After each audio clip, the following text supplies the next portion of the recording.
Chiamaka was an orphan. At least that was what she told Mrs. Adaisy Okafor. When she first arrived at the mansion, she had no family left, no real name, just the clothes on her back and a desperate need for work. Mrs. Okafor, with her reputation for being a kind-hearted philanthropist, was more than happy to take the girl in. The mansion itself was breathtaking. It was sprawling gardens, towering gates, and cold-rimmed windows spoke of wealth beyond imaginations. Mrs. Okafor had everything, from a fleet of luxury cars to expensive jewelry, and her social circle was the who's who of the city. But behind the sparkling image, there was an air of cruelty that Chiamaka soon discovered. Chiamaka's duty started small, washing dishes, folding laundry, and running errands. But it didn't take long before Mrs. Okafor began to demand more. Every day was a new task, a new challenge, and every mistake Chiamaka made was punished with a harsh scolding or more work. The more she did, the more Mrs. Okafor found ways to belittle her. It became a routine work, punishment, and repeat. But Chiamaka never complained. She never once stood up for herself. She was careful, cautious. The truth was, no one knew that she wasn't just a poor orphan maid. She was the daughter of a once powerful family, heir to an unimaginable fortune. Her parents had been well known in the city until a sudden scandal had caused their downfall.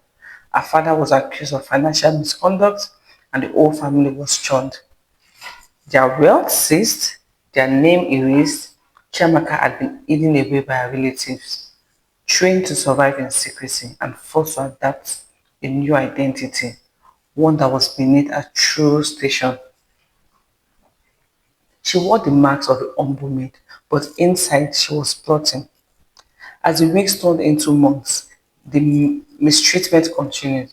Mrs. Okafor had no idea that the quiet, hardworking girl she scolded so often was secretly the person who would one day make her regret every word, every action. One afternoon, Chiamaka was sent to the local market by Mrs. Okafor to fetch fresh produce for dinner. It wasn't the first time she had run errands for her employer, but this time something felt different. As Chiamaka walked through the crowded marketplace, she noticed a man standing near a fruit stand.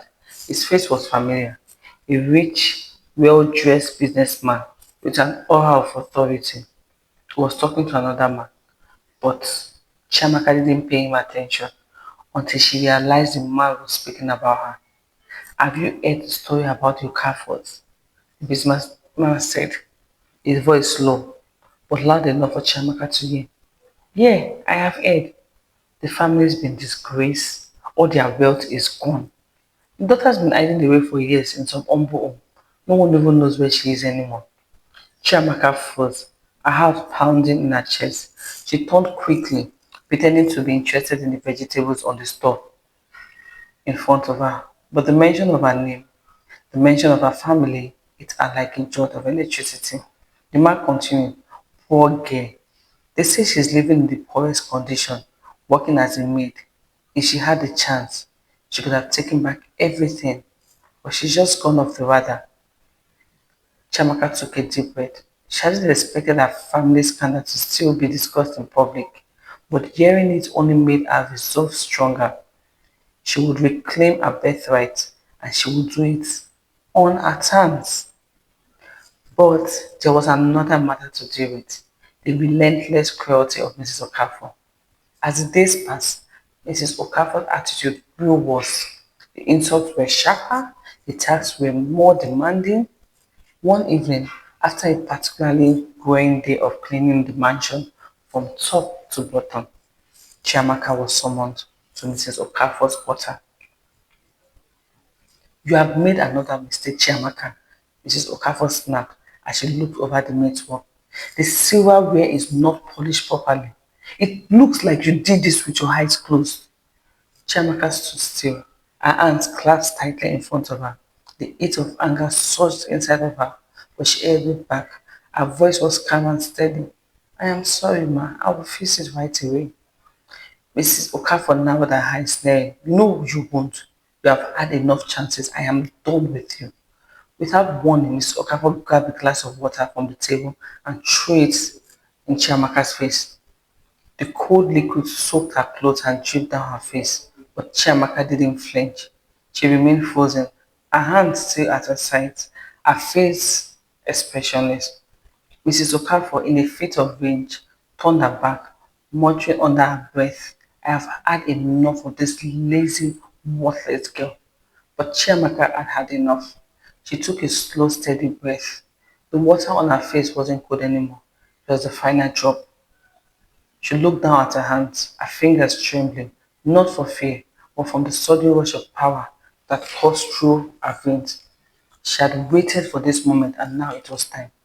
The transformation began softly. She walked out of the room and into her small quarters. Inside, she had kept a secret all these years. In the back of her closet was an old suitcase. Inside this suitcase were the documents that could change everything. A birth certificate, a family's assets, and an envelope containing the key to unlocking her inheritance. She had kept this document hidden for years, knowing one day she would need them. That night, as Mrs. Okafor slept soundly, oblivious to the storm brewing beneath her roof, Chiamaka packed her things. She knew she had to be careful. The game was about to change, and she couldn't afford to be careless. The next morning, Mrs. Okafor awoke to find Chiamaka gone. No note, not goodbye, just an empty maid's quarter. She felt a sense of unease settle in her chest, but she shrugged it off. After all, they were always other mates. There was no time to worry over a lowly servant. But something was wrong. The staff in the house began to notice things. Small, seemingly insignificant things that made them question what was really going on.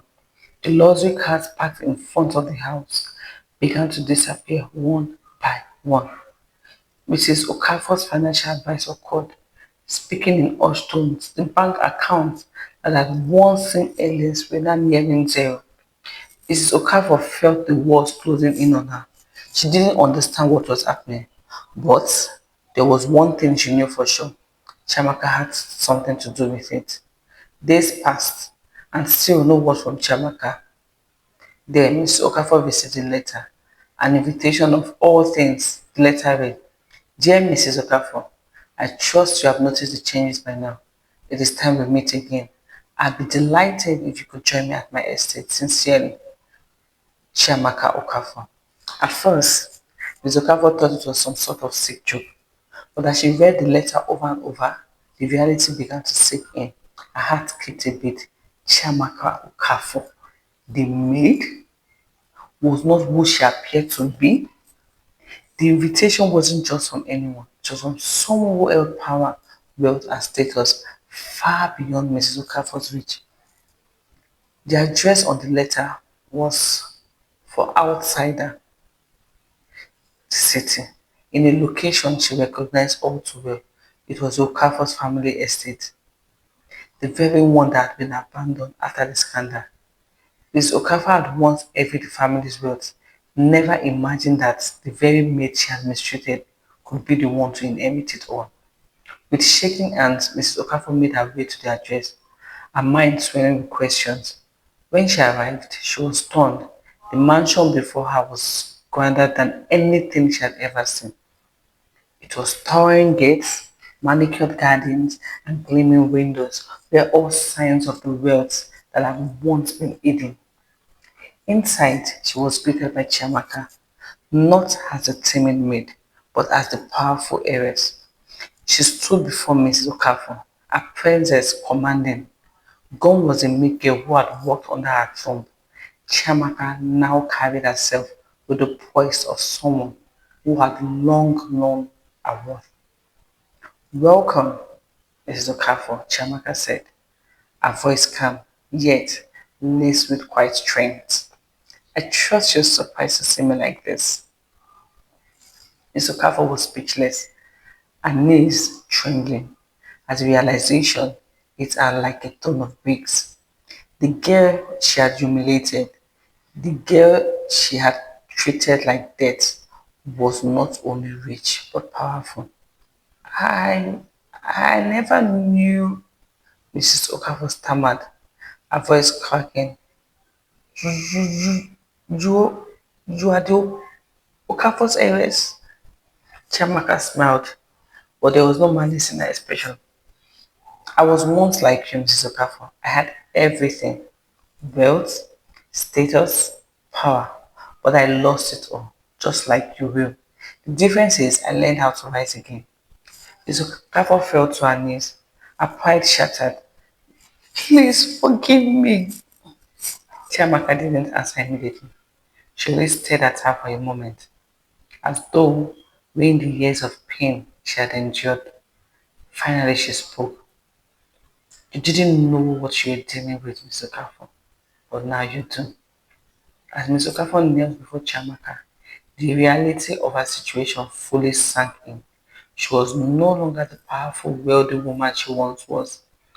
Everything she had worked for, every adventure she had enjoyed, was now slipping away, like sand through her fingers. All of it was because of one simple truth she had failed to recognize, a mistreatment of the very person who had once been beneath her, who now towered above her in both wealth and power. Chiamaka's gaze softened, but only slightly. She had been through too much to let herself become weak in this moment. No matter how deserving Mrs. Okafor was of her mercy, still, she had always believed in justice, not vengeance. And as she looked at the broken woman before her, something stirred in her. A part of her felt pity. The other part felt nothing but the burning desire to see Mrs. Okafor learn, to truly understand the consequences of her cruelty. Stand up, Mrs. Okafor, Chamaka said, her voice gently yet firm. I didn't invite you here to see you broken. I want you to understand why you have ended up where you are now. Mrs. Okafor hesitated, her pride battling with the overwhelming shame that weighed on her. Slowly she rose to her feet, her hands shaking. I I don't know what to say. Words are easy, Mrs. Okafor, Chiamaka replied, but action speaks louder. You treated me as if I were less than human. You punished me for things beyond my control, mocked my every move, and then discarded me like a worthless thing. She paused, taking a step closer to Mrs. Okafor, her eyes unwavering. But let me tell you something. My pain doesn't define me. What you did, what others like you did, it didn't break me. It made me stronger. Chamaka turned, walking slowly towards a large window overlooking the sprawling gardens outside. This estate, the wealth, the power, it wasn't always mine. But the pain, the suffering, the rejection, those things forced me into the woman I am today. It's not about the money. It's about surviving. It's about standing up again, no matter how many times you fall. Mrs. Okafor followed her gaze, seeing not just the beauty of the estate, but the stark contrast between the life she once had and the life that Chiamaka now lived. She had everything that Mrs. Okafor had once dreamed of, and yet she had earned it the hard way, through sacrifice, through perseverance, and through the strength of character that Mrs. Okafor had never learned to appreciate. You were given everything, Mrs. Okafor, Chiamaka continued. Her tone now softer but resolute. But you squandered it. You used your power to break others down instead of lifting them up. You thought you could trample over people like me and never suffer the consequences? Well, here we are. Your empire has crumbled, and mine is just beginning to rise. The weight of Chamaka's words hit Mrs. Okafor like a thunderclap. She had lived a life of entitlement, never understanding the true value of what she had until it was too late. Her eyes veiled with tears as she broke, her voice barely a whisper. I never meant for things to turn out this way. I never realized how badly I was hurting you. Chiamaka turned to face her, her expression softening ever so slightly. I don't need your apology, Mrs. Okafor. I don't even want it. What matters is what you do with the rest of your life. You have lost everything, but that doesn't mean you can't rebuild yourself. You can change. It's not too late. Mrs. Okafor looked at her, the anger, the resentment, the bitterness, all melting away as a deep sense of regret settled in her heart. How can I ever make up for what I have done? You start by doing better, Chiamaka replied simply. You stop using people. You stop thinking that wealth and power are the only things that matter. The way you treated me and everyone else you have ever belittled, it was wrong. But you can start over, Mrs. Okafor. The real question is, are you willing to? Mrs. Okafor's heart clenched. She had been so blind, so consumed by the need to be better than everyone else that she had lost sight of what truly mattered. Now, standing before Chiamaka, she realized that no amount of money, no amount of luxury could fill the emptiness inside her. She had to change, or she would continue to spiral into the same darkness she had created. I will, Mrs. Okafor whispered, her voice trembling. I will change, I promise. Chiamaka nodded, her expression unreadable. Good, but I want you to remember this, Mrs. Okafor. The road to redemption is long. You won't get everything back overnight, but you can earn it back, piece by piece. And I'll be here to guide you, not because I owe you anything, but because I believe people can change. But you have to want it, really want it. The silence between them stretched heavy with the weight of what had been said, and yet for the first time there was hope. Mrs. Okafor felt a flicker of something she hadn't felt in a long time. Purpose. It was small, but it was enough. Over the next few weeks, Mrs. Okafor stayed at Chiamaka's estate, not as a guest, but as someone who needed guidance. She worked hard under Chiamaka's mentorship, slowly learning what it meant to live a life of humility and integrity.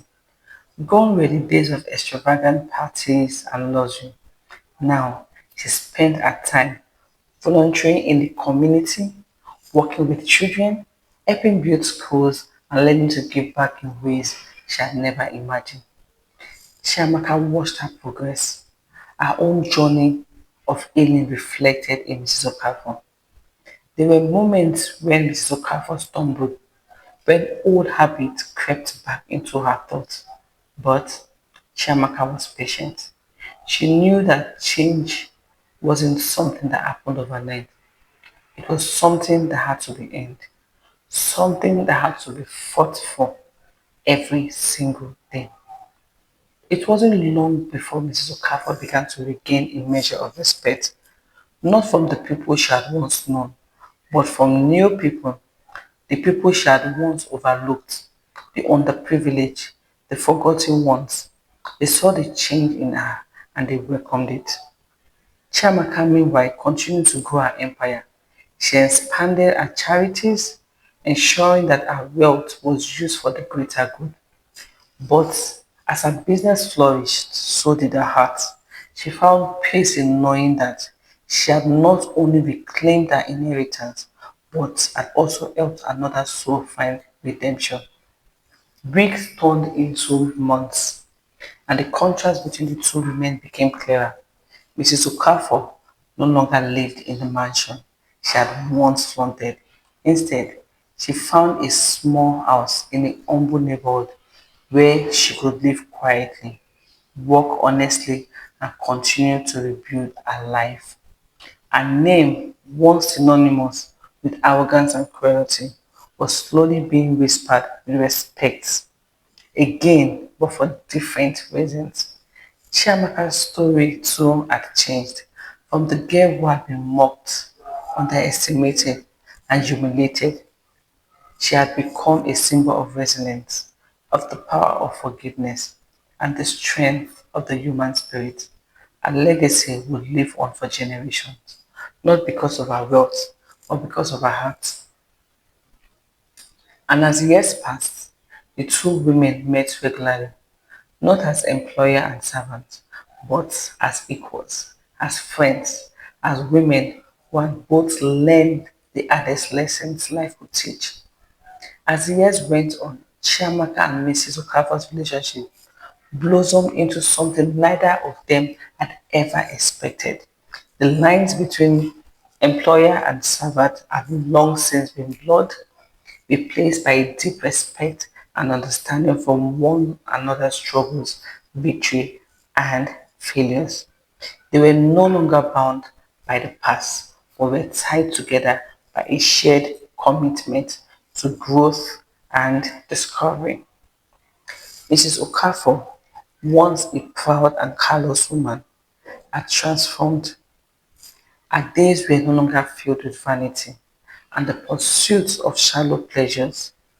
She woke early each morning, her hands busy with meaningful work, planting gardens, teaching children, and offering a kind word to anyone who needed it. She had learned that true fulfillment came in from wealth, but from the impact she made on the world around her. Chiamaka, meanwhile, continued to thrive in her newfound role as a businesswoman and philanthropist. Her company expanded into new territories, and she was invited to speak at conferences. A story of resilience and redemption, touching the hearts of many. But her focus had shifted. No longer was she consumed with personal gain. Instead, she sought to uplift the underprivileged, to give back to those who had been as invisible as she was. One fateful evening, Chiamaka invited Mrs. Okafor to a charity gala where she was hosting, an event that had grown to be one of the most talked about social occasions in the city. The air was thick with anticipation as the city's wealthiest and most influential gathered under sparkling chandeliers. But for Chiamaka, it wasn't about the accolades or the recognition. It was about showing the world that success could be used for good. As Mrs. Okafor stepped into the grand ballroom, her heart raced. She had not been in such an opulent setting in years. She felt a slight pang of nostalgia for her whole life. Those days when she was the center of attention, when people looked at her with envy, but it was quickly replaced by a sense of pride as she glanced across the room at Chiamaka, who stood at the podium, her voice strong and confident as she spoke to the crowd. The journey from darkness to light is never easy, Chiamaka was saying. It is a path paved with mistakes, struggles, and most importantly, lessons learned the hard way. But if we are brave enough to face our mistakes, to rise from the ashes, we can build something beautiful, not for ourselves, but for the world. Mrs. Okafor felt a lump rise in her throat as she looked at Chamaka. It was hard to believe that this woman, the one who had once been a poor, mistreated maid, was now the embodiment of grace, power, and purpose. The transformation was nothing short of extraordinary. And as she watched the crowd applaud Chamaka's words, she realized that she had witnessed something rare and beautiful. A person who had found peace not in taking but in giving. Later that evening, after the gala, Chiamaka and Mrs. Okafor sat alone on the balcony, the stars sparkling above them like a million tiny promises. The air was cool and a gentle breeze rustled the trees around them. The world seemed still, as if holding its breath. I never imagined this life for myself, Mrs. Okafor said softly, breaking the silence. I thought I had everything, but I had nothing. Not really, Shamaka nodded. I gazed distant as she took in the view. I know the feeling. I used to think that money and status were everything, but now I know that the real wealth lies in kindness, in integrity, and in the courage to face the truth about who we really are. Mrs. Okafor turned to face her, a small smile tugging at the corner of her lips. And to think all of this started with you acting as a maid in my house. Chiamaka chuckled, the sound light and genuine. It's funny how life works, you know? We never know where our path will lead us. But I have learned that even in the darkest time, there's always a way forward. You just have to be willing to change. The two women sat there, silent for a moment, each lost in their own thoughts. But despite the vast difference in their paths, they both understood the same truth. Redemption wasn't a destination, but a journey. As the years passed, their bond deepened. Mrs. Okafor eventually opened a small school for underprivileged children, a place where she could pass on the lessons she had learned. She became a mentor, not just to the students, but to other women who had been in her position, to those who had been trapped by their own egos, their own insecurities. She shared her story of transformation, hoping to inspire others to make the choice to change before it was too late. Chiamaka, meanwhile, continued to grow in her philanthropic empire, but her focus had shifted from building a legacy of wealth to building a legacy of love and services. She partnered with schools, hospitals, orphanages, ensuring that our resources were put to use in ways that could uplift entire communities. But she never forgot where she came from.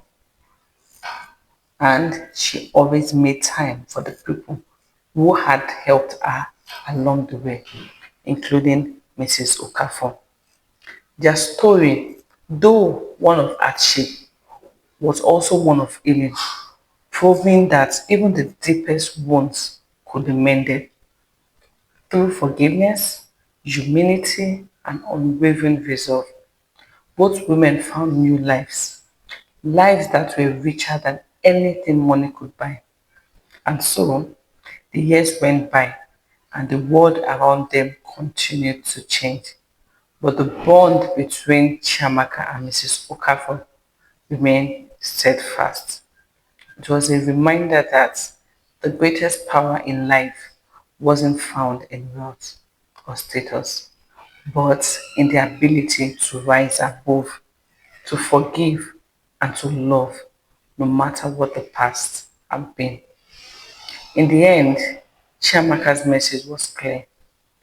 True power isn't in what you have, it is in how you treat others. The mansion, the wealth, the power, they had all come and gone. But the lesson they learned were timeless. And in that truth, both women found peace. Now I have one question for you. If you're a Chiamaka, would you have forgiven Mrs. Okafor? Would you have helped her to grow? Let me know in the comment section.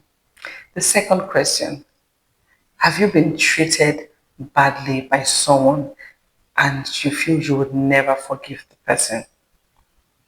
How did you handle it? Please let me know in the comment section. I would love to hear the story. If you found this video story very interesting, do not forget to subscribe, like, and share. See you in my next video. Bye.